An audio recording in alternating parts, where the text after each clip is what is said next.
welcome to Slayerfest 98. I am Brett White. I am Ashley Kay. And I'm Ian Carlos Crawford, and joining us today to talk Thunderbolts. They are writer and co-host of the podcast This Ends at Prom. BJ Coangelo. Hi, BJ. It's so good to have you. I feel like we've been mutuals for a while, and I've been wanting to have you on, and it has never really worked out. So I'm glad this worked out, and I asked you pretty last minute too. So thank you for doing this. Yes, thank you for having me. Thunderbolts, they used your review in their promo, right? Yeah, so here's the thing. I get asked pretty frequently by the studios, like, hey, can we get permission to use some of these quotes? And I always say yes, because I said them, I stand by my words. And Yeah. sometimes they use them, sometimes they don't. So I usually don't think anything of it. But for whatever reason, this time around, Thunderbolts has used me in social ads, in the commercials that are playing on TV. I've been getting feedback that it's on like digital billboards out here in Los Angeles. So it's been pretty wild to see my name kind of everywhere right now. Yeah. That's cool. I gotta say, when I was watching the movie, I thought, because I had seen those, and I was like, oh yeah, BJ was right. Yeah. Like when I was watching it, I was like, oh yeah, this is hitting the emotional punch. What did we think overall of the movie? BJ, you can go first. Your general thoughts. Sure. So I will be very honest in saying that I have been hitting a little bit of that superhero fatigue people have been talking about, and I wasn't expecting much going into Thunderbolts, and maybe that's why I had such a great time. But ultimately, I did end up seeing it again, so I know that it wasn't a fluke. I do genuinely still really love this movie, but it really made me feel the way that I would say like early phase MCU made me feel again, which is something I hadn't been feeling for a while. So I really loved what this movie is doing. Is it perfect? Absolutely not. No movie is, but really, really adored everything that they were going for. And I think for what they set out to do, they accomplished it. Yeah, I agree with that. Ashley, what'd you think? Yeah, I mean, I wouldn't say I try to avoid that superhero fatigue line that I know the past couple of years, but it's like whatever synonym I can think of that would basically mirror that. Like get we've talked about this. I think basically if you probably go through our last Marvel like reviews, it's probably that's exactly what it is. Yeah. But this one was, and it's high praise for me to be like, it felt very how I felt when I saw Winter Soldier. And this is not me saying it is on that's not my Winter Soldier is my favorite MCU movie. I'm just saying that that was probably like the last time I felt this way. Yeah. You know, like because post Winter Soldier, everything was very like Avengers team up, aliens are coming, more team up. Random character we saw that one time is now part of the team, you know, stuff like that. And now this was like very, even though ironically it's like, oh, we have a team up. We have characters that we haven't seen in a couple years because they were only in that one movie. And yet they made it work really well that it's like, wow, I feel like Winter Soldier where these characters aren't new to me. And, you know, like we got Natasha Romanoff. We saw Bucky in the first Captain America movie, even though he came back, he was Winter Soldier. And of course we have Steve. And it's like, even though we've seen these different characters in these different settings, it makes sense for them to be here right now, which I can't say like with these team ups that we've gotten. Like, I know they tried their best to make it fit with, for example, like Multiverse of Madness, but it was like, it's like, oh, we need a witch. She has a name, witch in her name. And so, you know, it was like very, but this one just really, they made it fit really well. And I think sorry, I don't want to do too much. I mean, we got plenty of time for me to go back to this, but I like the fact that like, it was actually a predictable movie, but because they made it so well, even though it was predictable, like so much stuff I'm about to talk about, we saw that shit happening from the trailer, but yet everything still, it wasn't like all right, this was it worked really well, but we'll get more specific into that later. Yeah, yes, I actually have a point to make about that too, because I agree with you. Brett, what'd you think? I mean, is it on brand that I'm like, man, I'm just in a general depression, so it's really hard for me to find anything I enjoy. So you know, I think that really hit the nail on the head. I cried way too much watching this movie, more than I would have expected. And I don't know, I actually had high hopes for this from like the marketing campaign.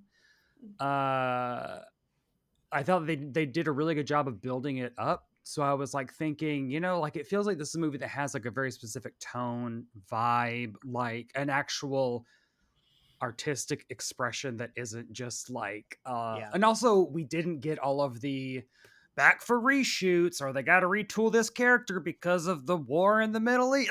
Just like all of the like or like the actors wanted the showrunners fired, so using the strike to retool the entire show. Like it felt good to have a Marvel movie that's like, well, I don't actually know if there's any hot stuff behind the scenes, and it was just like, here's a good story that ended up being a lot more emotionally affecting. And by the end of it, the end of it, weirdly enough, did feel a lot like the end of Avengers 1 in that I felt like, oh my God, we have a direction. Yes. The MCU is finally going in a direction. This movie should have come out 4 fucking years ago. I agree. Because it felt so like I really appreciated that. And I guess lastly, I don't know. It's cool to see that the MCU can still like dabble in new genres. Yes. So I think when the MCU was like at its peak, it was every movie felt very MCU, but was hitting on different, it was like playing different, notes in the symphony or whatever. So yeah, it was nice to be like, oh, this doesn't feel like Guardians. It could have felt like Guardians. Like I think structurally, etc., very Guardians similar, but very, very different in terms of like tone and execution. And like I think that's really great. No, I agree with everything all of y'all are saying. I posted on my like Insta story just like a picture of after I saw a picture of the movie poster and was like, can't believe how much I love this. I cried a lot. And I had a bunch of people, like I had like older friends be like texting me to be like, wait, did you really love it that much? Or you just, I'm like, no. It's like, I promise it's really good. One of my co-hosts, Sabrina, earlier was like, I do want to see it, but I'm going to wait for Disney Plus because everyone always says, no, this one's really good. And I was like, you are right. Everyone does, but this one is really good. Like I understood why she was like, I don't know. Because we do hear that a lot, right? Like almost every new one, it's like, no, this one's great. And it's like, like I saw Brave New World. Oof. That's like the only Marvel movie we haven't covered on Slayerfest 98 since Infinity War. And yeah, it felt nice because it did, Brett, to your point, remind me of the first Avengers in a weird way. Like it really felt like, oh, this movie was really fun and good, and where they left it was really fun and good, and now I'm looking forward to what's coming after this.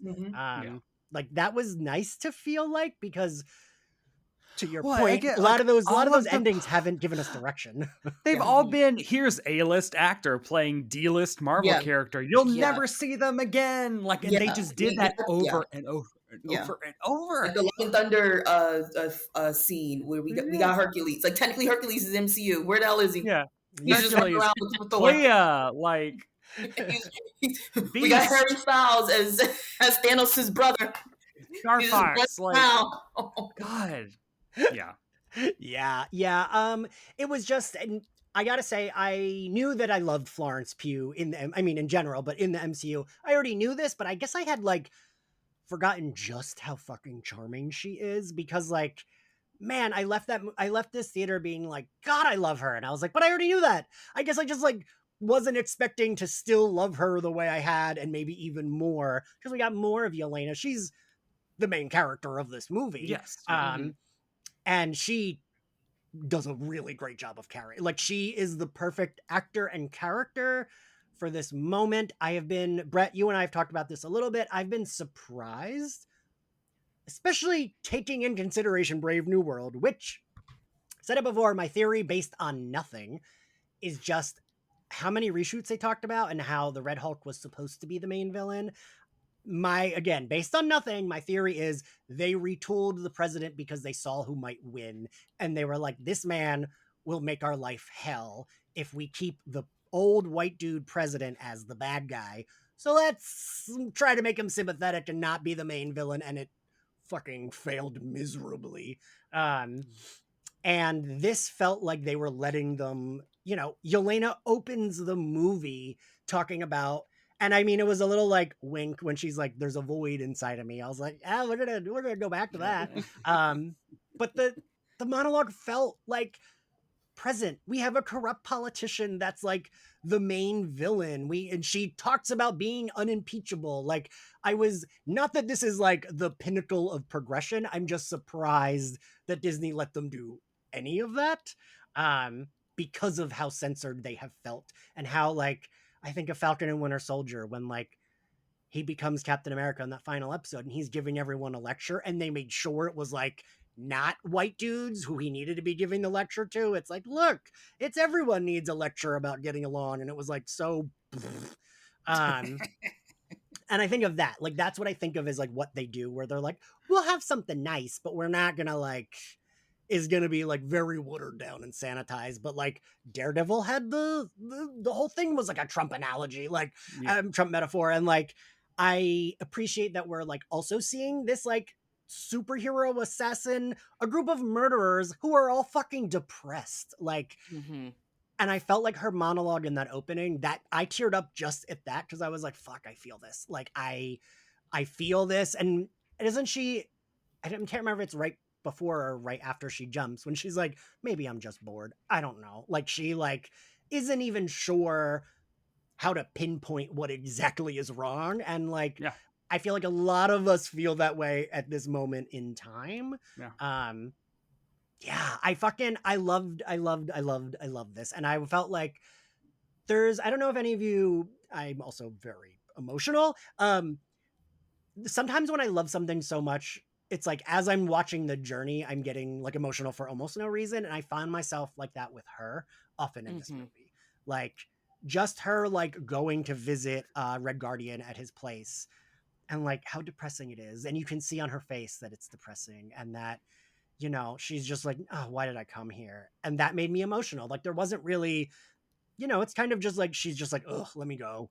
And I felt like, fuck, I feel so bad for her, and I feel her. Like, I feel these emotions. I want to read 2 clips of 2 reviews, because one of them is bananas. The Forbes review says something that I agree with, and then I'm going to read it. P.S. I've seen some people saying the film engages in too much girl boss stuff or makes the male characters seem stupid compared to female characters. Sure, they're just mentioning, you know, people say that. Totally fine. While this has definitely been an issue in MCU products, parentheses She-Hulk, I really don't think it's a good critique of Thunderbolts. I was like, who is this person? What's their name? Drag them. Name them. Name names.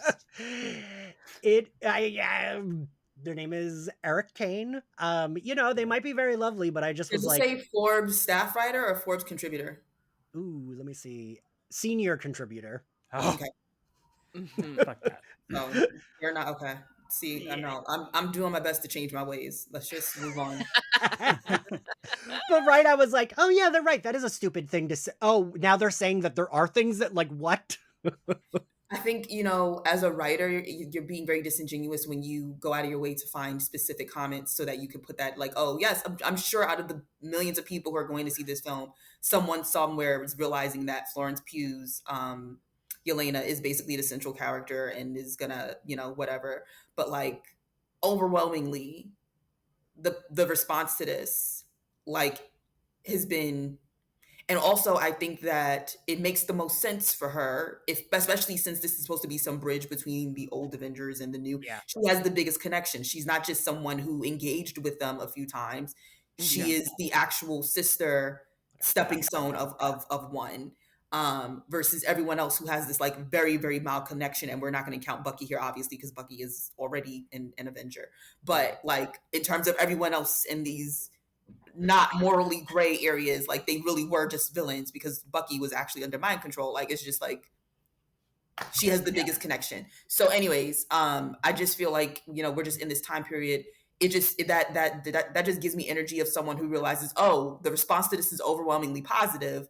You know, for the past year and a half, really maybe even longer than that, to be honest with you, we know that media realized, oh, there's been a turn on Marvel. If we post about how much these movies suck, we'll get some viewership. Haven't really been able to do that this movie because everyone's been on the same page about it's at least good if you're not even like, it was, you know, one of the best, whatever the case. So let me like, go. what got us attention? shitting on She-Hulk. That got us a She-Hulk. lot of attention. Yeah, Let's just do that for some exactly. fucking reason. Exactly. That's what I'm saying. I'm like, It's just like She-Hulk didn't have anytime anyone says anything had bad shit about to do with She-Hulk is this. one of those like red flags for me. And we're like, okay, well Yeah. then you don't It actually was like, fucking oh, I understand. need the trolls in here. They get the readers up. Let me make sure I get She-Hulk y'all. into the SEO because that'll do it. So that's Yeah. literally, that's why I'm like, okay. And you know what? Fine. I'll just take it there. If they're a senior contributor, that means that they do not work for Forbes. Like they write for Forbes. They're not a staff writer.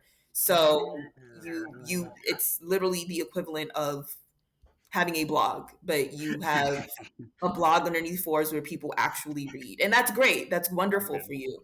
But like, you know, you're making me sweat.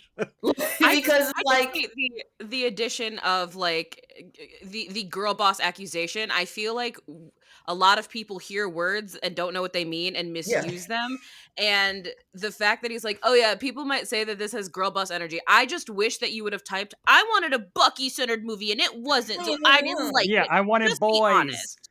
And what gets But me it's upset also that the main compliment I have for this movie is that it does such a good job of centering each member of the team. Like, yes, you have to have that one central figure so that people don't get lost, essentially. But like, it's not like John Walker got cast to the side. I say this as a John Walker hater to my fucking core.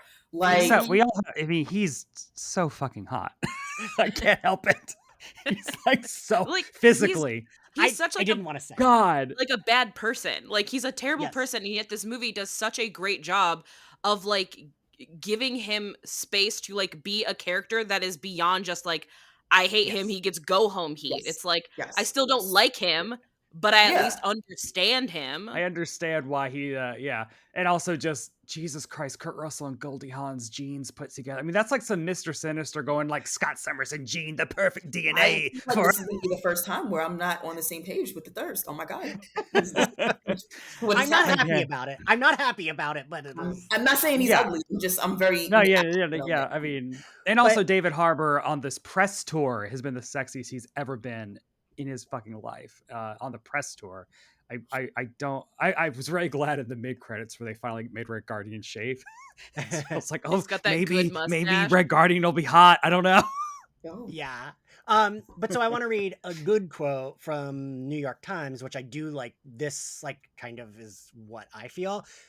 This is Pugh's movie from the start, and that's a good thing. She's a vibrantly alive presence, which is useful given that death is so pervasive in Marvel movie land, where heroes, villains, and seemingly infinite number of nameless civilians die. Amid the hijinks and wisecracks, here death enters early with Yelena having what seems to be or not be a crisis atop a skyscraper. Speaking in weary Russian accented English, her face slightly pinched and the corners of her lips turned down, Yelena is in rough shape.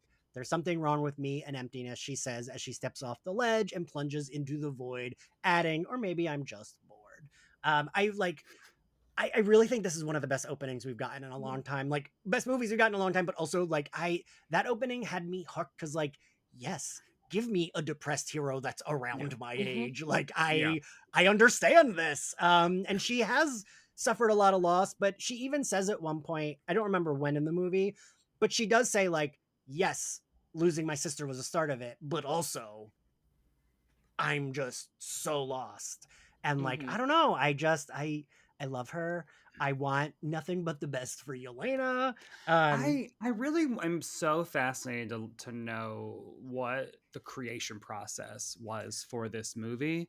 Just because I don't know. Okay, like, I don't know how you arrive at this. Like, I don't know how you arrive at doing a Thunderbolts movie with a cast that is not a Thunderbolts cast. That's actually a New Avengers movie that also isn't a New Avengers cast, but is centered on Yelena, and it's all about depression. Like, I don't know what iteration of the like.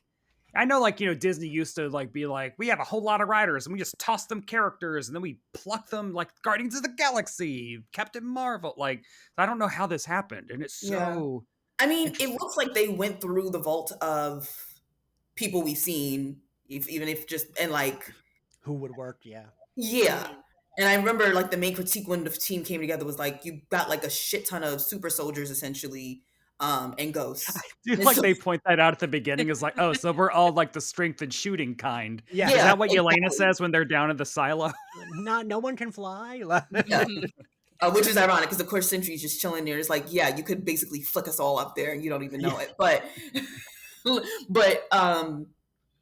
yeah, it's like essentially like these aren't even like a group of, you know, like Guardians of the like the Guardians, they all have abilities. Like it's like, you know, it's like they're misfits, but it's like, you know, Mantis ain't nobody to play with, Drax ain't nobody to play with. It's like the closest to super, exactly. It's like the closest to super soldiers there ironically would be Rocket and Gamora. It's like, you know, it's because like they're in terms of like peak physical whatever, but it's like Nebula has a, you know, she's a walking grenade in her arm.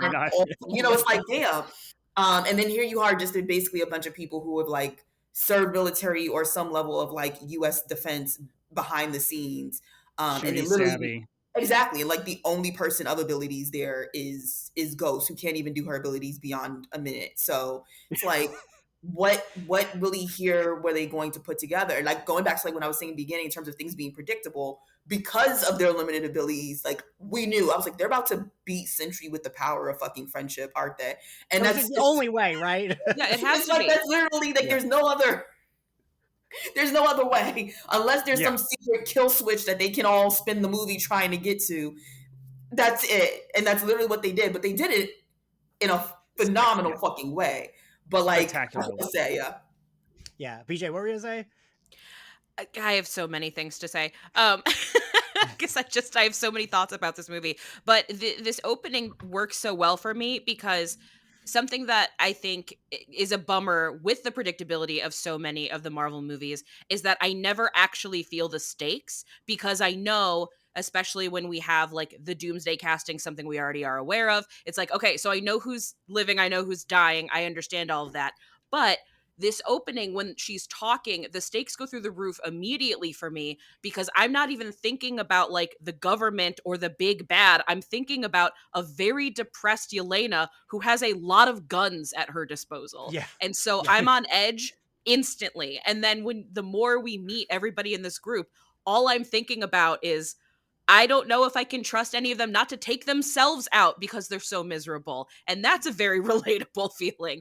And I don't know if like Disney or Marvel like fully understands that a huge demographic of like their highest purchasing base are very depressed millennials, but like this ended up being a recipe for magic because of it. And then as far as like the team up is concerned, I really enjoyed the fact that a lot of them are former like super soldiers. I think that's intentionally or not, like very interesting commentary on the disillusion we're seeing with a lot of people in our own military who sign up, come back, and they're like, hey, it's fucked. And now they all have TikTok accounts dedicated to dismantling the military industrial complex. But at the same time, I think there's something really, really kind of beautiful about them joining up and having to do this together and having to work together and having to like see the humanity in each other, despite the fact that they are like quote unquote like superheroes in this world, because that's kind of what we all have to do to like get through this shit. And so it's nice to see that reflected. I don't know about the rest of the group with the hellscape that we're currently living in. I have been looking for movies that are willing to like look back at me and not gaslight me about how fucked everything is. A movie like RoboCop. I rewatched RoboCop and I was like, God, this is a perfect movie. But a movie that looks at me and goes, no, you're not crazy. Everything is broken. Politicians are broken. Everything is awful. We are all so sad. And like, it's okay because we're going to get through it together. Like, I need that. This Andor season 2. Talk about, I can't believe Disney is putting something out. Right. It's only going to get crazier. I cannot believe that Andor exists. The same thing with Punisher murdering a whole bunch of NYPD. Yes. Like, I was telling someone about that scene and they're like, well, he doesn't actually kill them, does he? I'm like, no, he murders them. I rewatched, that's the reason why I still am behind, but it's fine. Oh shit, I'm sorry, Ashley. Oh no, it's fine. Don't worry. I'm everything's spoiled for me. I read the comics when it came down to Daredevil and Punisher. It's fine. But it's, you know, the way that he's become like the face of, and this is like us sidestepping completely, but in conversation of just like them not like trying to avoid like these gaslighting conversations. It's unfortunate that as much as I love the actor in terms of his talent, that like whenever he does interviews, he says like the worst things ever. But Punisher being, they so desperately wanting him to be some symbol of something that they keep telling you he's not. And then they just, so it's like, you know what, fuck it, let's just let's make it as clear as possible, and then we're just gonna go straight forward. But yeah, like that's like, and now please actually send your copyright lawyers after all these cops, Disney. Like you go after daycare centers that paint Mickey Mouse on their sign. Like, come on. Like they literally sued a little kid for Jesus Christ. I didn't even know about that. But no, So- I had thoughts. I did want to give a special shout out to whoever Olga Kurlenko's agent and manager are for getting her, I think, like 4th billing in a movie where I don't think she actually ever showed up to set. Yeah, I was thinking that. I was like, that face is CGI, when right? Taskmaster's face What's opens, CGI? I'm like, it doesn't, like, it could have easily been pasted from Black Widow, and then the credits roll, and she's higher billed than. You want to know what's so fucking insane? She is literally part of the team and all the marketing. Yeah. She's dead before they ever say what the name Thunderbolts. Yeah, no, she's dead immediately. I wonder if she got such high billing Just because to she was in part of all of the marketing.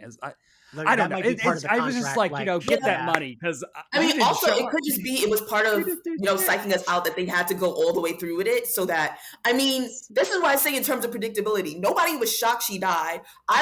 They gagged the fuck out of me killing her so fucking fast. Yeah, I thought she was going to be killed by the void. Like, And I was like, okay. ceremoniously too, just like headshot, she's on the floor, and you're like, oh wait, that really is it. Like, we're done here.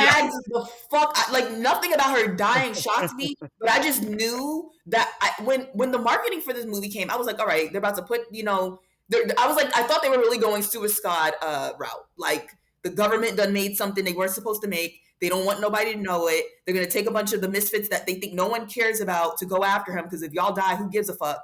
And I was like, Taskmaster's going to go head in because she thinks she's all the Avengers rolled into one, and she's going to be taken out immediately. That's how I thought that shit was going to go. And so the whole, let's put them in a storage box and have them fight each other out wasn't necessarily a shock, but like, I didn't see any of them actually taking each other out. And I got to say, it is so funny that the villain who had an OG 6 Avengers stressed out for an hour and 35 minutes got taken out in less than 5 by Ghost. Not that Ghost is somebody to fuck around with, but my God, today, like, do you understand the parallels? It's like, we watched you chase Natasha Romanoff on a fucking motorcycle for blocks on end, and Ghost said peekaboo and shot you with it. That's crazy.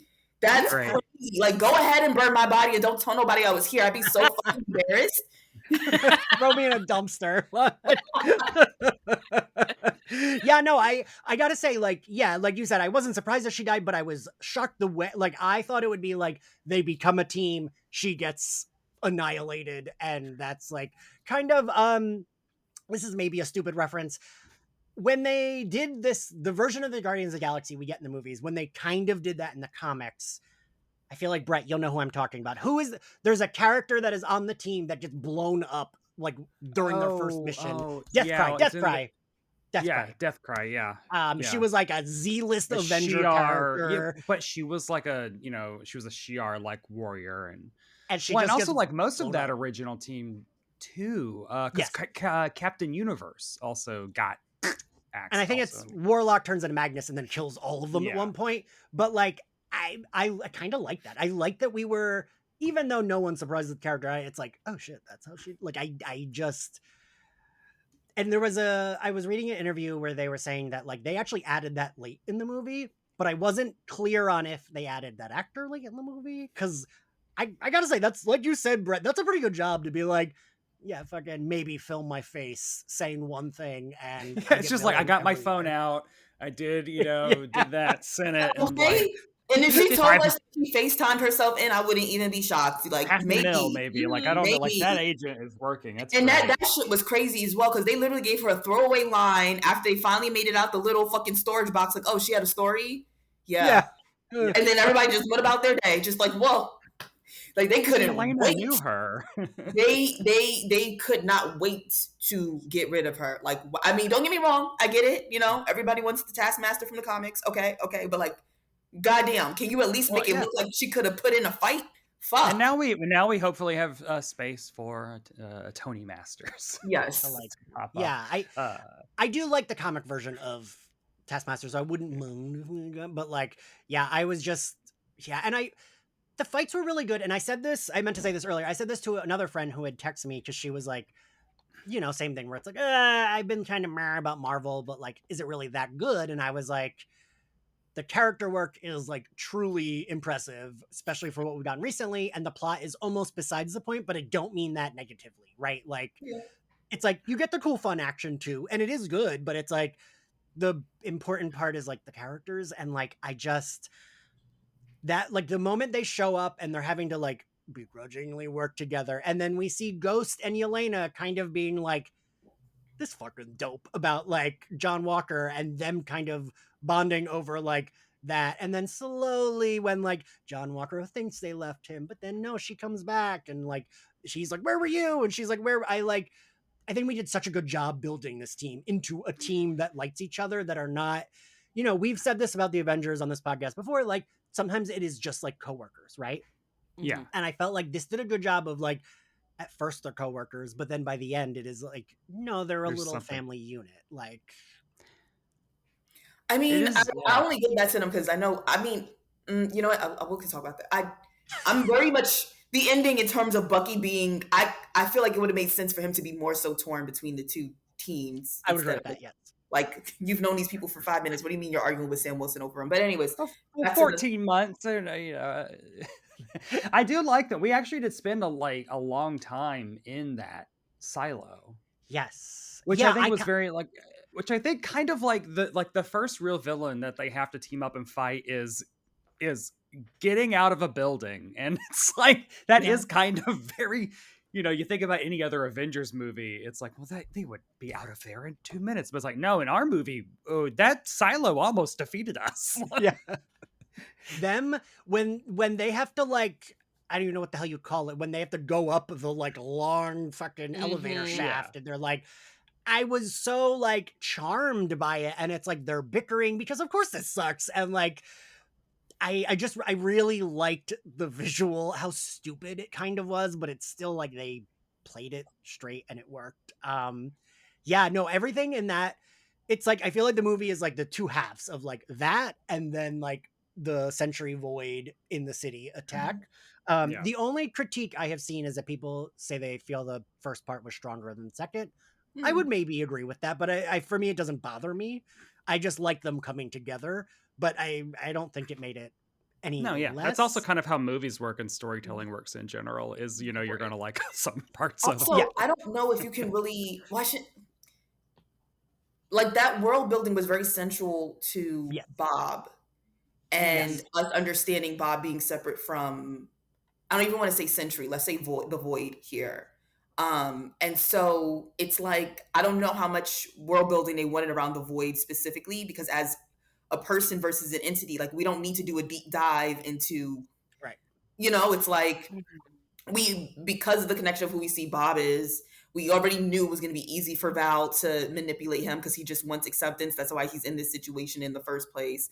And that leading to all the dominoes that ended up falling, you know, one after the other. So I think in terms of anyone saying like, oh, well, the beginning was stronger. Well, I think that has to do with the fact that, of course, you connected with them more so because they actually did a great job of like, I know they did a good job because for 2 seconds, not longer than that, but for 2 seconds, they got me to sympathize for John Walker. So I was like, okay, they're actually doing a good job here. I guess my critique there would be maybe they should have done a little bit more with Ghost.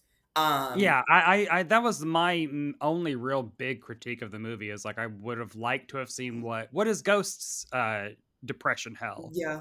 Like, I know we technically got it with her movie in Ant-Man, but it's like we haven't seen her since then. And and I'm like, what is her hell now? Like, she's now like, she can control her powers. She I guess got over whatever emotional thing, you know, the whole I got to get revenge for my family because they were blown up in that thing, you know. I mean, so like, what is her life? I don't like even now? remember that. Jesus.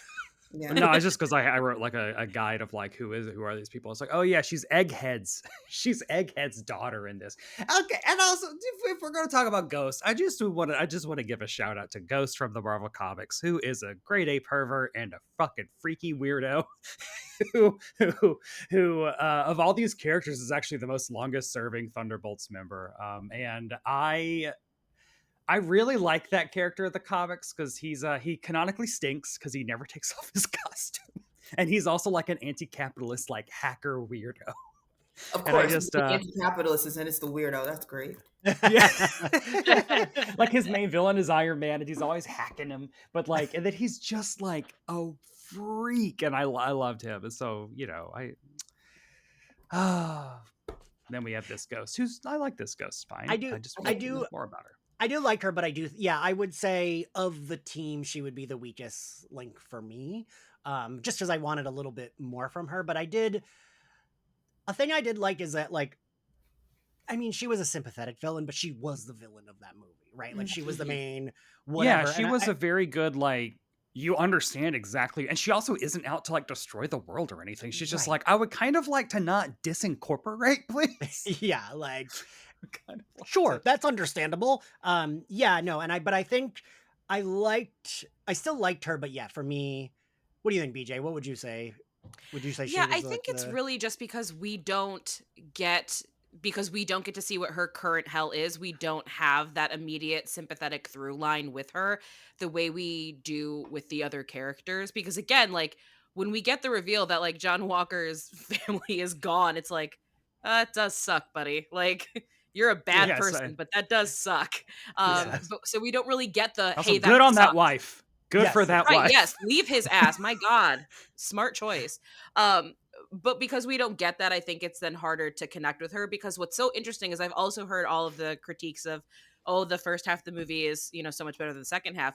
Whereas like I am deeply obsessed with the second half, specifically because I have bipolar disorder, and what is Sentry in the Void if not bipolar the supervillain?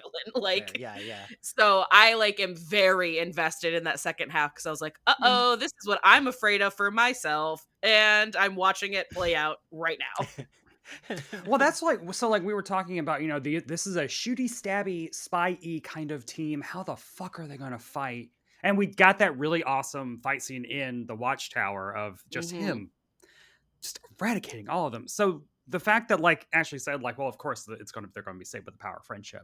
But I was actually really glad that they did that they didn't, go the usual Marvel route of like big buildings falling over and like crashing ships and got to get the 3 orbs into the. I was really glad that it was no, Yelena's going to just like take the risk and let it consume her, go deal with all of her demons in a really like horror movie kind of yes horror like weird and then having all of the other ones like join like and then it really paid off really well. And also that was the third act, that was the big climactic battle, because usually if they did something like that, you could see it being like, well, they'll do that for like 5 minutes and then they'll get out and then they'll fight, and I was glad that that's actually how they solved it, was by just doing a group hug in a mental hellscape. Yeah, you've got to go through the trauma escape rooms. Yes. They were. I would have never made it out of one of those rooms. God. I wouldn't have. Would have been stuck in the first one. Y'all would have had to come get me. Ashley and I are texting from the first room, like, can you guys stop by and get us? I would have been like, all right, it's a wrap. They got me out of here immediately. I hope one of y'all. But can I just say on that end, I love. I know some people actually critique this, and I guess, everyone's valid, maybe a little bum. But the line they gave Bucky of like, well, I had a great pass, made it through all mines just fine. Like, I really, really love that line they gave Bucky, because it was like, it was a good amount of like, all right, yes, they're acknowledging the fact we know you've seen Bucky's story 10 years straight now. Basically, I like that instead of having to go through like, we all can figure out we all can tell what each room looked like. And I'm like, also, you can't properly really illustrate his rooms without putting Steve Rogers in there. So unless Chris Evans said he was going to do a cameo, it's best for you to just have him, Yeah, just tell us in the end, like yeah, I'm good. Yeah. you know what that shit looked like. He shot his way through and told Steve and Sam to get the fuck out of his way. Like, all right. Oh, and one of the things, because I don't want to like forget to mention this, something that I find so fucking insidious in this movie is that when Bob is like really at his like most emotionally vulnerable, and you know, Julia Louis-Dreyfus has come in with her fabulous haircut and is basically like doing to him what all of these like incel manosphere podcasters are doing to young men. It like really like something in my core started getting fiery hot because I was like, this is how they get them. God damn it. And she's doing it. You're awful because you know what you're doing. You're disgusting. I hate you, but you're fabulous because you're so evil. It is it's just crazy like, that we got Julia Louis-Dreyfus in a Marvel movie, and my only problem with the Contessa is that the entire time I'm watching this movie, I'm just like, Selena Meyer is way more evil. It puts Selena Meyer like Waluigi. Like that's who the character is. I was like, I buy that she's a villain in this movie, but I've seen her be so much scarier in a comedy. But I do want to talk about her because I think like someone asked me like, is she just doing Selena Meyer? And I was like, basically, but it fucking works. Like, yeah. And it's like PG-13. Comedy, like not she's comedic, but not in the way that she's written in Veep. My favorite moment of like the middle section, I think, is one of my favorite moments, just in general, because one of my favorite things is when it feels like it's the cast of Always Sunny in a superhero movie, which is why like the Guardians trilogy is like my favorite. And so like that moment where they're like, where they finally decide like, yeah, we're going to go to the Watchtower. We're going to go to Avengers Tower. And then they're like, well, what's our plan? Smash cut to car driving through the front door. All of them jumping out, beating the shit out of everyone. And then Valentina being like, hey guys, come on up. I left the door open for you. Like, it's unlocked. You just come in.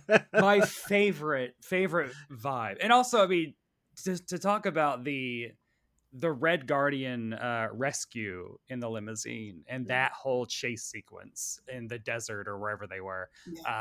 Also, probably one of my favorite moments of the movie is just how excited Red Guardian was, how like, don't drink out of that Mountain Dew bottle back there or whatever. Like just, and Yelena just like being so embarrassed. It's just great. This when she saw that limo in the distance. Yes, I love it. She's like, it's no one. Don't look. It's nothing. Like... and then also, I loved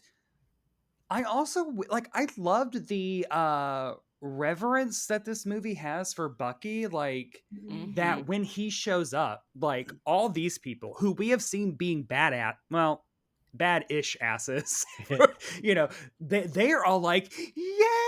Yeah. Like it's an actual Avenger. It's someone with name recognition. and then he blows them. Yeah. And then he immediately blows them up.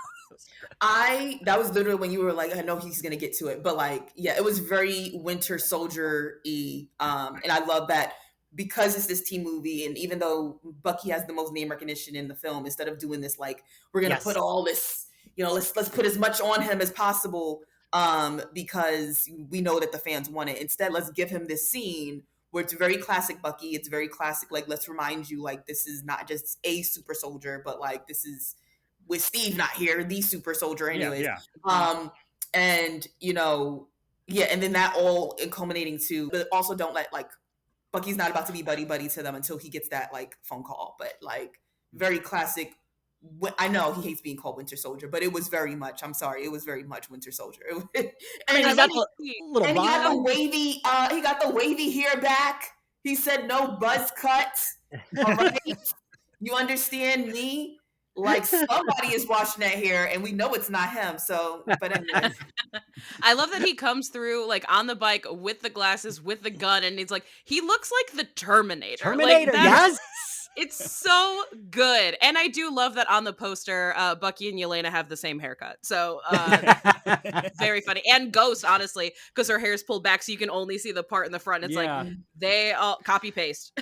Everyone's got a I guess like one thing I mean, this is where like my fan brain comes in, is like going into the movie. And this is also like through all of the pre-Endgame, like Black Widow, Natasha Romanoff has always been like my favorite character. Like her and Winter Soldier is, I love everything that they did with that until Endgame, which was garbage with what they did to her, but whatever.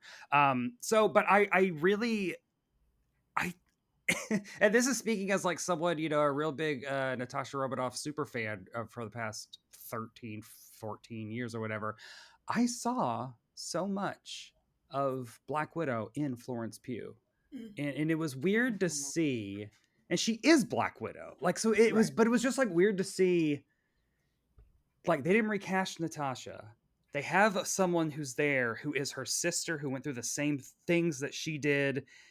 And I'm getting that energy, and it's not the same energy, but it felt very like, I don't know, maybe cathartic for like how Black Widow died in a movie where she didn't get a fucking fight scene. Like, that drives me crazy. So it felt like very, I don't know, it felt very justice for Natasha, just seeing Yelena come into her own like that and get her own fighting style. And I just really love that. But I want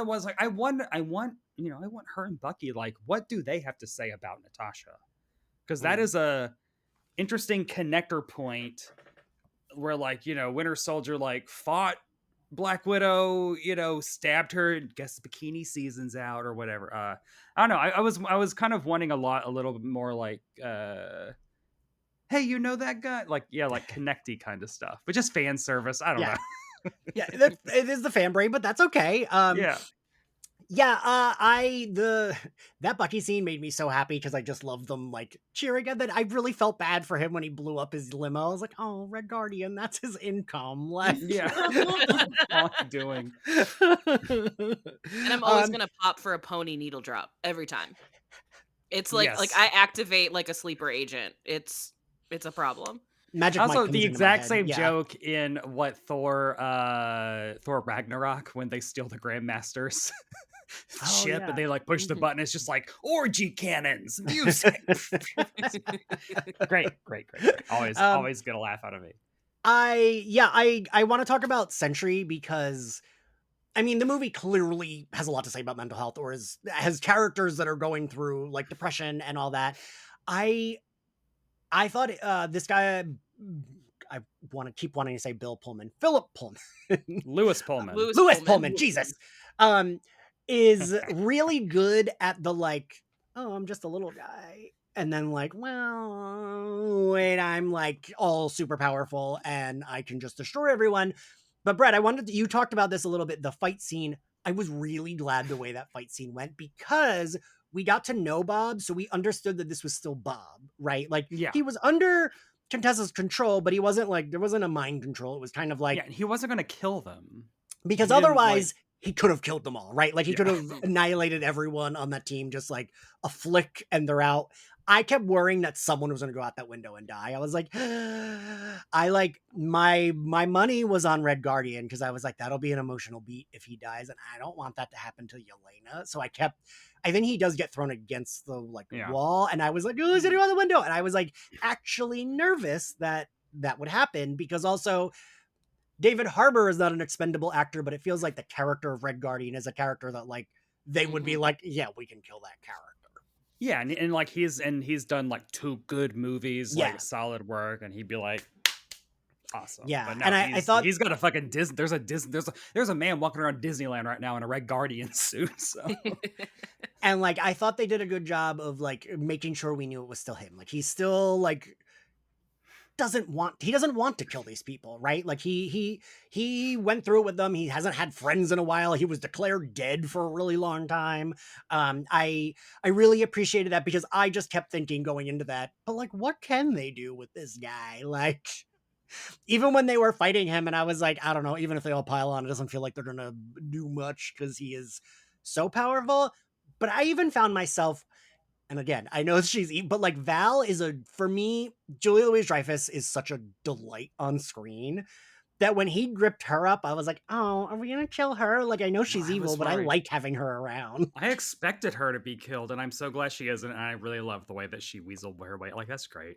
Yeah, You know, BJ, honestly, you oh go, yeah, girl.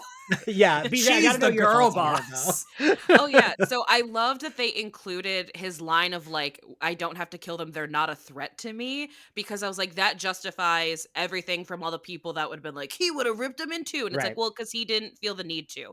Yeah. But yeah, when he when he choked her out, I secretly love, not secretly, that's a lie. I very openly love scenes where somebody knows you're not going to actually do something and so that you're getting choked and you smile. It's a old school wrestling technique that makes me very happy, and having Julia Louis-Dreyfus be the one to do that, I was like, thank you, Marvel. This was a gift specifically for me.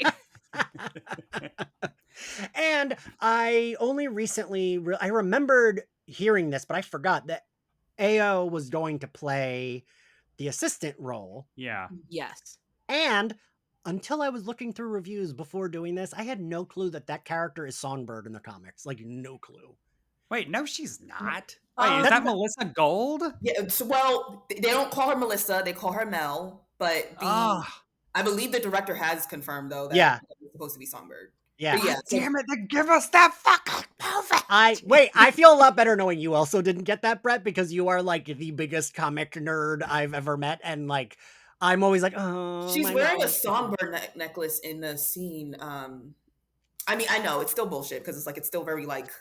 Well, it's Blink very needs Fox it. X-Men. It's very like that character without Psylocke's powers and who doesn't talk or look like Psylocke is Psylocke, and it's like, Yeah, oh, or better yet, Jubilee when like she's yeah, technically been in 2 movies, but one of them we barely. It's like, yeah, oh, and she's like, is that she's it. Jubilee? No, Is it you can't Apocalypse say where that. like they cut it? Don't feels like a joke when they show her face and then cut away every time she's like Yeah, performs right, this speech. right.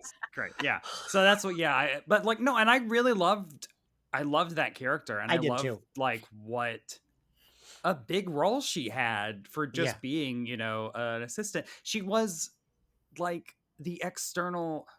Well, she was Valentino's external conscience, but Valentino doesn't have a conscience. So Right. she's Yeah. just Well, I there to thought like, once I realized that it was Songbird, so like my knowledge of the Thunderbolts is kind of like early Thunderbolts. Songbird kind of like being the one that's good. Them having Jolt dies, whatever. yeah, Jolt comes back. Like that's my Thunderbolts knowledge. Like I remember reading Thunderbolts from the beginning when it was a mystery who yeah, Citizen 5 was, yeah. and like I liked all of that. And Songbird and Meteorite were my favorites. I know, and that's why like I want a real Thunderbolts movie just because like Well, Meteorite is such a sociopath, and I need her. I honestly feel like her being Songbird sets it up so we could get like a little bit more of a comic Well, and accurate. also the fact that Daniel Bruhl, like Zemo is in prison right now, and I literally thought at the end of Falcon and Winter Soldier was like, oh, clearly this is how they're setting. So I think they'd announced that Thunderbolts was coming like Right that long afterwards, ago. Yeah. Yep. And I was just like, oh, well, obviously this is going to start with he's in jail. He's going to get it. And the fact that he isn't even in it, and now it makes sense why he wasn't, because this is a Thunderbolts asterisk movie or whatever. Yeah. But I'm just like, Daniel Bruhl. I mean, I know that character is, again, not a good character. He's very hot. He's very fucking handsome. I just love how wanna much see you thirst Daniel after Bruhl him. on screen again. No, I feel like there is a version of the Thunderbolts that's a little bit closer to comics that we have now set up that we could get. Val is and still this run around. is very similar to my favorite Thunderbolts run, which is the Jeff Parker, Kev Walk, and Declan Shalvey run, which is where Luke Cage is leading the team as like the government liaison, and it's all a bunch of it's Suicide Squad. They're all prisoners, and he's sending them out on missions and stuff. And that's where Ghost is on that team, and Songbird. Oh right, but, like, I had that Marvel Legends box set that was like a San Diego Comic Con exclusive. Yes. And so, like, again, it's just like, man, get Mike Coulter in the sequel. I don't know, make this a Luke Cage. I would. If we see Mike Coulter again, it's going to be in Daredevil with him running against Oh God, that would be so good. Mayor Cage, like in the comics. Yeah, I think we'll see that. Yeah, I think we'll see them in Daredevil. God, now I lost track of the thing. The thing I was like, wait to bring this up because we're talking about this. Now I fully forgot. The assistant, the Songbird. Well, I feel like we could lead into the Thunderbolts, but I want to talk also about the twist at the end. Again, most of the movie, like we all said, it was like good action, but it was stuff we kind of knew was going to happen. I was very genuinely surprised by that ending, and I feel like that is not. I haven't been that surprised in a long time because Marvel has consistently put their twists in the ads now. Yes, like the Marvels, they're like, Beast is in it, guys. Beast is in it. Multiverse of Madness is Patrick Stewart's in this, you know. And so the fact that they held off on this as long as they did, and okay, I'm calling out one person who snark tweeted me on Blue Sky, where I wrote an article. I saw the movie at 2 p.m. on Thursday, then went home and wrote an article about how the Asterisk was like the best kept secret Marvel's had in years, which technically it is because they not kept any secrets for the last 5 years. And it could, because like the fact that this is and someone quote tweeted was like, anyone with half with even like a second of comic book knowledge would have known that this wasn't a Thunderbolts lineup.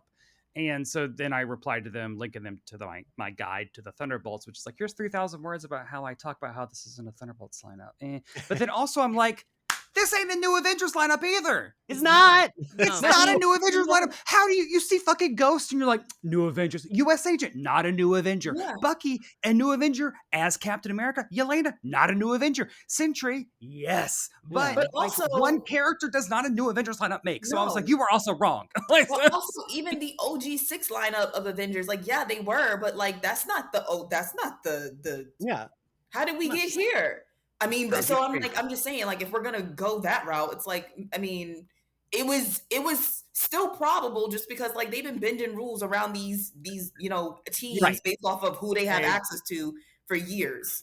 Okay, what actor is available, what character they have the rights to. Exactly. This is my revenge because I did not then tweet. I was like, you know what? I don't need to get into arguments with strangers via my company that I own and runs Twitter or Blue Sky handle. So I'll just leave it at that. Listen, sometimes it's nice to give yourself that freedom. Like on Slayerfest, when I get really mean with someone who tries to be shitty with me, and I'm like, I'm the boss of this business. Fuck you. I don't have to worry. So like, I just, on Etsy, I ignore people when they send me stupid messages. Like someone was mad that I wouldn't customize my pins for them. And I was like, I have these made. I can't just customize one. And they like proceeded unless you want to buy 100. Right. And they proceeded to complain and like tell me my pins are too expensive. And I was like, I can just not respond to this person. I just didn't. I love that, like the way that it ends with all of them being like, oh, so now we are all going to go beat her up, obviously. Yes. And then her having got all the press on the other side and then walking out to a press conference. And like she told us she had that. She had like, yeah, I got all the press are coming to see Sentry. And now they're like here. And then the fact that she then, it was very Selena Meyer. It was very perfect, really good moment. And I love that. I actually was expecting Yelena to lean into the microphone and be like, actually, we're the Thunderbolts. And I'm kind of glad she didn't, because like that, I saw that I was seeing that coming, so it surprised me. But I did like her being like, well, we own you now. Yeah. And it's like, yeah, like they have all of your secrets. They are your living secrets. That you were trying to kill are now your Avengers. This reminds me, I meant to look this up and I did not. In Secret Wars, is Val the person that ends up accidentally saving them? Who is the liaison with the big gun who comes in New Avengers that like doesn't like them, is kind of a villain, but she's their liaison? Was that Maria Hill? No, not Maria Hill. Victoria Hand? Yeah, it was Victoria Hand. She had like the red stripe. Yep. Yeah. Okay. Yeah, she died on Agents of S.H.I.E.L.D. Never mind. Because I was thinking that's who that was. I was like, are they just... That might end up being who is now Power Broker. Maybe, I don't know if they'll do. Yeah. I forgot about that. Oh God. I don't have no. I'm just trying to think in terms of how that would work. I didn't exist. Aaron Carter, damn it. Okay, if we ever see Emily Van Camp again, if we ever do, because they just decided. I swore up and down she was gonna have something to do with the Captain America movie, and they were like, no, actually, we're gonna bring this random villain in. And then, obviously get rid of him eventually, because that's just what we do. I foolishly thought she would lead into Secret Wars because she would be a Skrull, and that's why she was evil, but that didn't happen either. No. Would have made sense, but instead they decided, the moment when you saw Rhodey say goodbye to Tony? Yeah, he was a Skrull the whole time. And thought we were going to be okay with that. I choose to not believe that. Yeah. I choose to believe that the Rhodey that suggested they go back in time and No, that is Can't say no. first of all, Secret Invasion was fan fiction. Okay, someone was bored. They were bored. They You're had not wrong. time and money, clearly too much of it, and that is what they did. Okay, so and that's where we're going to leave it. I'm actually, my apologies for even bringing it up. No, yeah. BJ, what did you think of that twist at the end? So I have back and forth feelings in the sense that because when we get the reveal on the title card, there's still an asterisk to the New Avengers, which also makes me think that that might not be a permanent label for them either, and might change in movies going forward. But as far as what we have in this movie and like how it exists right now, I love this ending. I love walking into a press conference. I think that's so funny.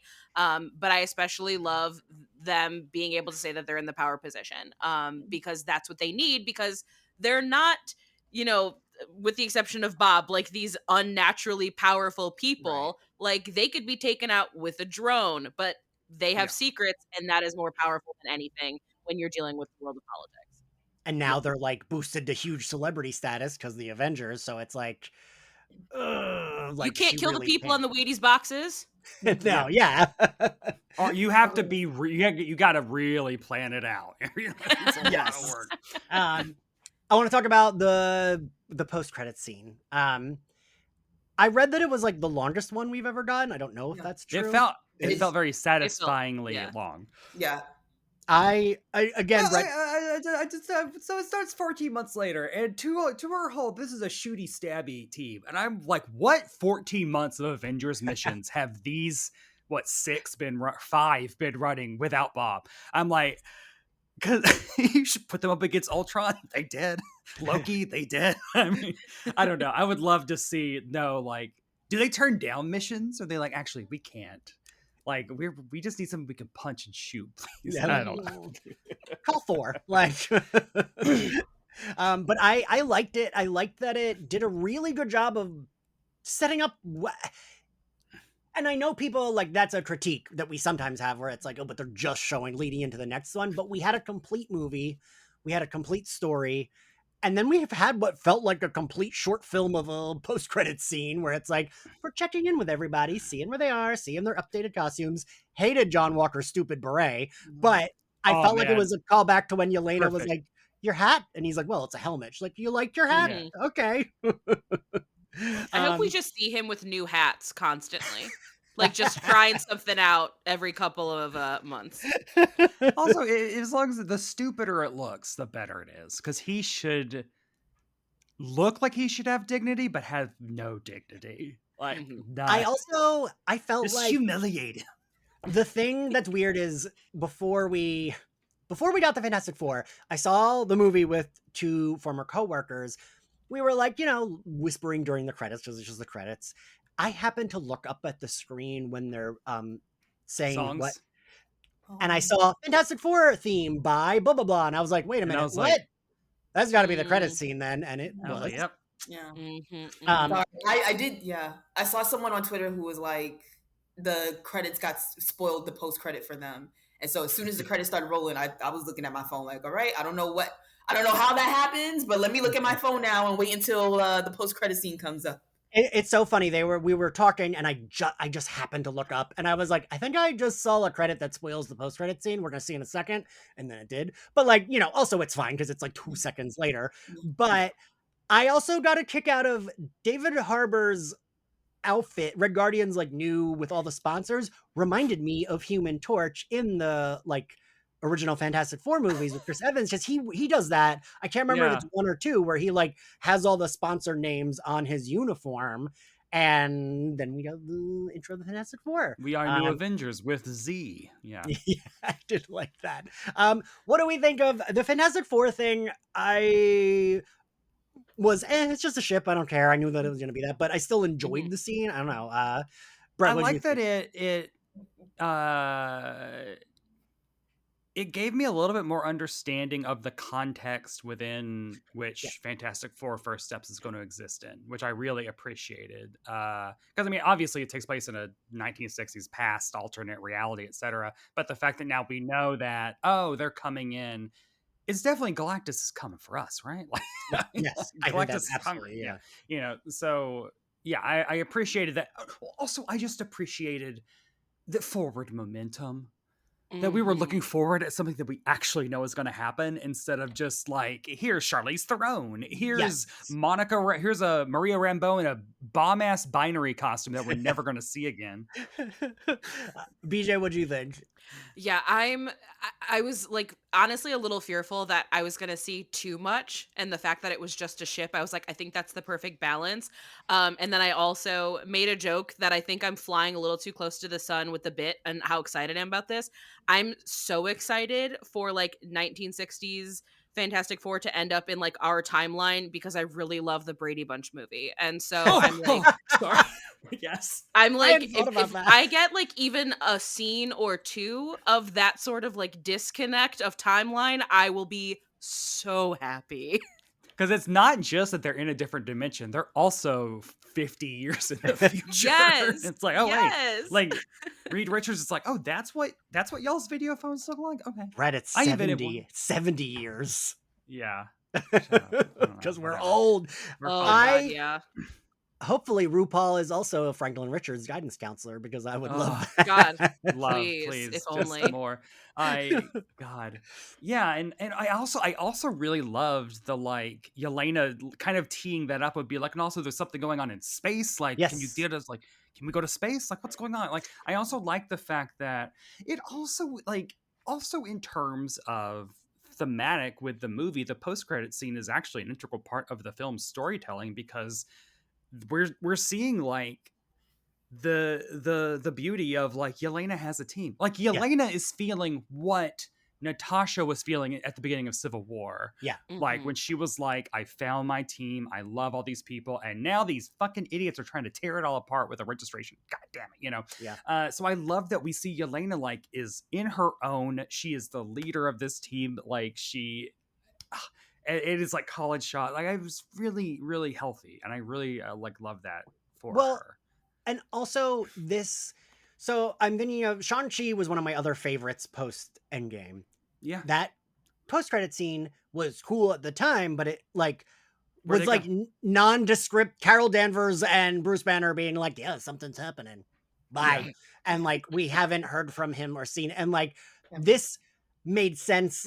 And it also is leading into the next movie. Yeah, because there's like something's happening in space, and then boom, we see what is what is happening. It really reminded me. I hate I know this has been like such a like old Marvel is back type of thing, but unfortunately I have to just compare it to like the first couple of movies when like Iron Man 2 post-credit scene led into Thor. And it's like, or even, towards the end of the phases where that post-credit scene of Infinity War where Nick Fury is disappearing goes mother, and he presses the beeper that then shows us Captain Marvel. And it's like, we know, okay, she's here someplace present day, but we also know that the movie was coming out right after that to show us who she was to lead into this, which is literally that setup reminded me of this, because we know that the next movie is Fantastic Four. It's bringing us to the past, but all right, they have now set it up to explain give us a bit of context into how the hell these people who are supposed to be in the 50s whenever this movie is taking place gonna end up in 2025.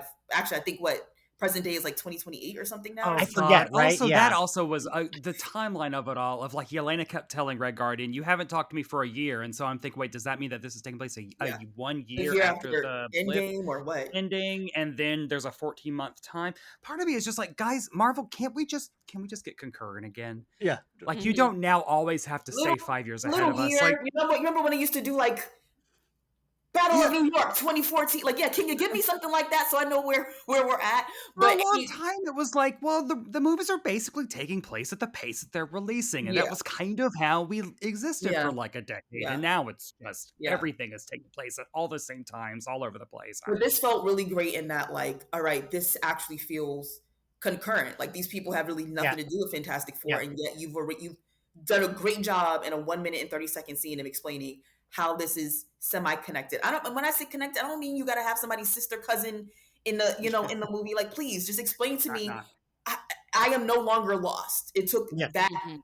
and that has definitely been something missing from like they were more focused on let's put this nostalgia bait character in the post credit scene, so everybody's like, "Whoa, Beast is here!" And it's like, well, what the fuck does he have to do with any of this? And then you start to think, "Oh my God, they're bringing X-Men. Oh, Patrick Stewart's in this movie. All right, well, is he the X? Is he the Professor X from? Oh, he's dead again. Is he the one that we saw die? By what's going on? We're still lost. Which one die in which way? We've seen him die so many times. So now, many at least times. three. So many times. I'm like good with never having to see him die on screen again. Please. Especially Wait, as he it's gonna gets happen. older. There's at Like least this one more, I last bet. death Yeah, felt we've like had our fill. I think we're good. yeah. Well, he's coming back in Doomsday. Yeah, I think we're gonna see a whole bunch of people die again. But I think we all need to just make peace now. Like the movie's called Doomsday. Let's all get at least, let's get our let's all put our hopes real deep down. Every day. All is right. Doomsday. We are at the end. Favorite scene, Brett? I cheated. I have a few, so. Oh, huh? Can I go? Oh, mine. We didn't even really talk about it. Like we get their own version of the Battle of New York in this movie, of like a brief second of like all of them helping people, and the thing that like made me cry was the the piece of rubble coming down on, I guess it might have been a little girl, and then having all five of them come I did together too. I to, teared like, up about push- that. I just started bawling. Yeah, I just started just bawling at just like that that teamwork, and just like really, because like this is a team where they could all just get Yeah. So I was like, I love that moment. Ashley? Yeah, that scene also was really the fact that like, because we saw the group break up basically, and now we're seeing like, instead of some sappy reunification, it was instead this like showing the capabilities of what each one can do after just feeling useless because like Sentry just tossed them aside like they were like pieces of paper. And I felt like that was really, really great. And also, I meant to say this beginning, is that it's like it's not street level, but it gave you street level. I know it's not Daredevil street level, but it's like compared to what we've been doing with the past few movies where we've been in space or the multiverse, it was really great to just be like, no, I agree. Yeah. But that being said, if I have to pick one scene, since I got my Captain America shirt on, and I'm a, if Steve can't be here to ride for his people, then I guess I'll do it. So I will go with the Bucky scene, and everyone knows what that is, of him giving us, I'm not Winter Soldier, but I can tap in when. But I still got his little like car flipping disc. Exactly. I know how to ride this motorcycle, and I can pull this piece of metal here real quick, and I know how to blow things up. Don't worry about it. So I'm always gonna ride for my Captain America crew. Until, you stay consistent. always. I love my boys. BJ, what was your favorite? So I have a not serious one and a serious one. The not serious one, when they blotted, that's the word I was using for it, but when they blotted that little girl after Red Guardian saved, I screamed. Not because I was like offended or anything like that, but I was like, I cannot believe that the MCU just killed this child in front of all of us. This is hilarious. I got a reaction in my theater too. People were like screaming and like gasping. I was like, yeah, no, that was bold. I didn't think they had it in them, and they did. Obviously, she comes back, so they really didn't have it in them. But like, it just felt so much more targeted than like the blips. I was like, this is wild. Yeah. But my like actual answer is anytime Bob was trying to talk to the Void, I straight up got out of Thunderbolts, texted my therapist, and I said, hey, I'm gonna need you to see Thunderbolts because we're gonna have to have conversations about this. Everything the Void was saying to him was like, wow, it's nice. I mean, in a way, it's like, it's nice to know I'm not alone in that, everyone's Inter Saboteur. Oh, like, yeah. Like, okay. Yeah, it was like, it hit way harder than I thought it was going to. Also, this is the movie that like really sold me on Lewis Pullman. I liked him in like Top Gun Maverick. I like him in the Pet Sematary remake, but this is the first time that I was like, oh, you've got the goods. Like, you can really do this. And it was in those conversations, especially when, like, you know, he's punching his own depression and he's just laughing at him. I was like, oh, this hurts my soul, but this is really something that I needed. And I think it's something that a lot of people needed. And so it kind of skyrocketed in my like overall scenes in the MCU, where I was like, this is way up there for me. Yeah, I gotta say, so I cheated. I have 3. It's a 3-way tie. Yelena's opening monologue when she jumps off that building, which was Florence Pugh doing that stunt, which is bananas. Yeah, which is wild. Yeah, like she was very insistent on doing it, and they didn't want her to for insurance purposes, understandably so. We didn't talk about it, but before the whole like void chaos starts, when she's talking to Red Guardian and she just says like, "Daddy, I'm so alone," I like bawled. And when she talks, when she's like, "All I do is go to work, go home, and scroll through my phone," and I was like, "Fuck, I feel you so hard, Yelena. I love you. Like, let's smoke a bowl together." Also, the most fucked up, like during the escape room of depression sequence, her finding herself on the floor of her bathroom, like with the vodka bottle, and then when her other self attacks her and then shoves the vodka in her mouth. I was like, for some reason, like that was like, oh my god, like it felt so visceral and like, far for a Marvel movie in a way. Yes.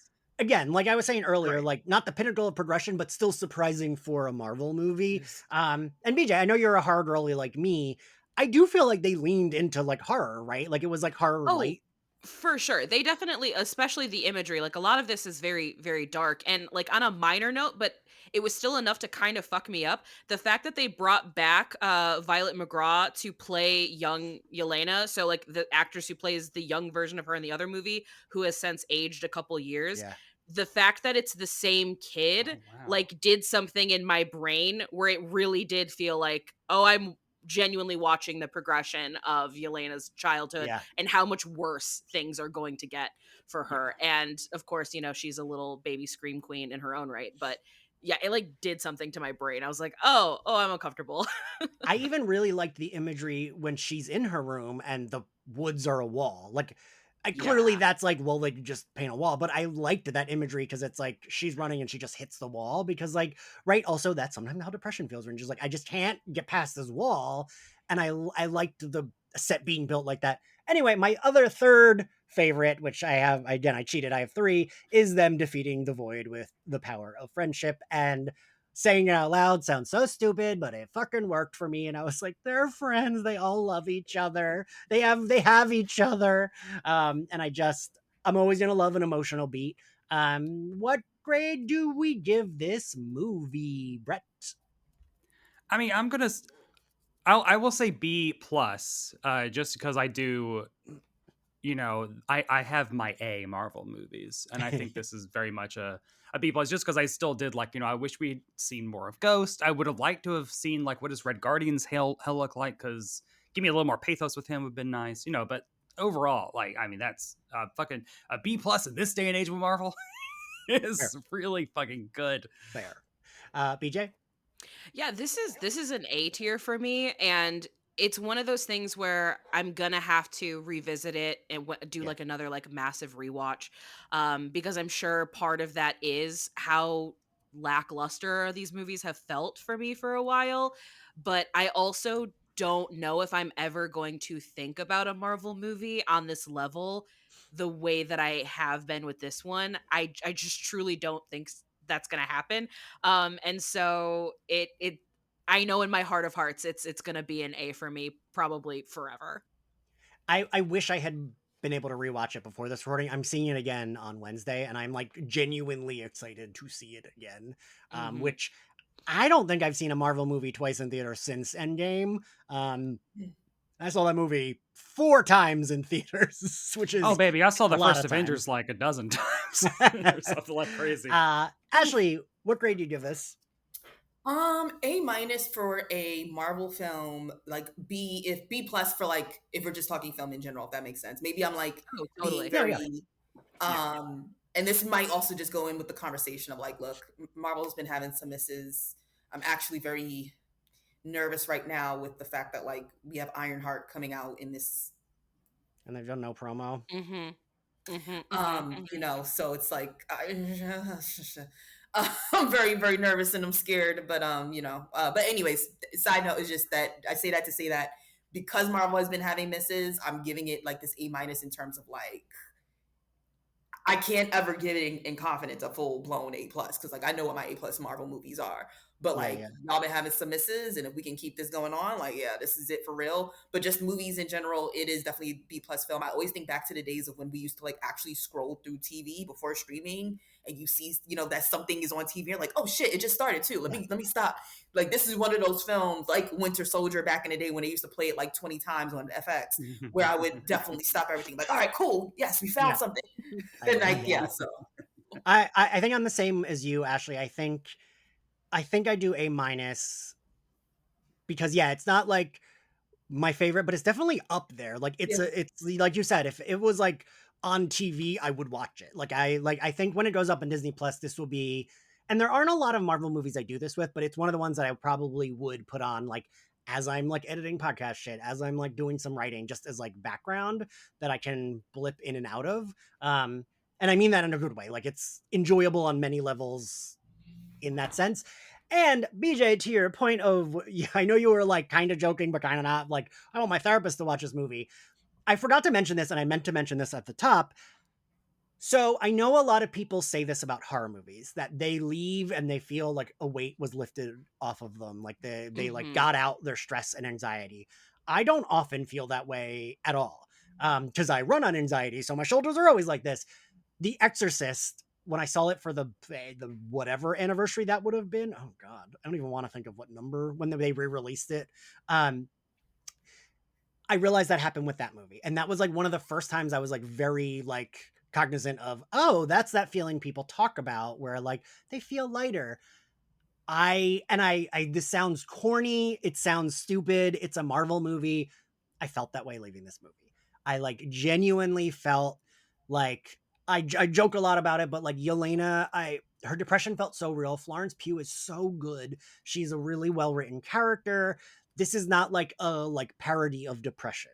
It wasn't like this is a special episode and the depression is solved. Like she is still a depressed person, but she's like learning she can let people in. There's not like a solution. And I appreciated that it wasn't like, no, we solved the depression. Like she just tells Bob, I said we should put it like stuff it all down. We should not do that. Like she's learning to like deal. She's not like suddenly magically not depressed, but she's like learning how to deal. And I really appreciated that. Especially from something like this. And I was sitting in the car and I was like, shit, my shoulders feel a little lighter. And that's nice. So yeah, I love this movie. Thank you all for joining me. Thank you all for listening. If you liked Slayerfest 98, you can find us on all social media platforms at SlayerFestX98. If you want to listen to us, you can find our video recordings, which all of our episodes are now video, on our YouTube channel. You can listen to us on Spotify, Apple Podcasts, anywhere else you get your podcasts. Please give us a good review and rating. I would appreciate it a lot. And if you want to support us, we are on Patreon, where we're going through X-Men the Animated Series, Batman the Animated Series, and every season/episode of Buffy as it turns 25. I have my sex and relationship talk show with Zachary Patton Garcia called My Nudie Judy. Any and all support is much appreciated. If you want to follow me, I am at ENX Carlos. BJ, where can everyone find you and your things? You can follow me on all forms of social media at BJ Coangelo, my podcast, This Ends at Prom, where we analyze coming of age movies about or marketed towards teen girl audiences of all genres, is anywhere you get your podcasts, and on all forms of social media at This Ends at Prom. And Ashley, where can everyone find you? Ashley K. Smalls on all socials. We love the consistent branding. And Brett, where can everyone find you? You can find me on Blue Sky and Instagram at Brett White, and you can go visit my pop culture website, Pop Heist, where we operate outside the algorithm and no ads, and it's subscriber based. So please subscribe and sometimes I write fund worker-owned journalism, especially now. Ugh. And also, I'm a drag queen sometimes, Barb Hartley. Sometimes. And I write for the site, and I gotta say, writing for Brett is a joy. You are very easygoing. I'm always like, do I need to do this? And you're like, no, it's great. We're publishing. Yeah. Jesus Christ. Idiots make things hard. It shouldn't be hard. We will see you next time. Bye.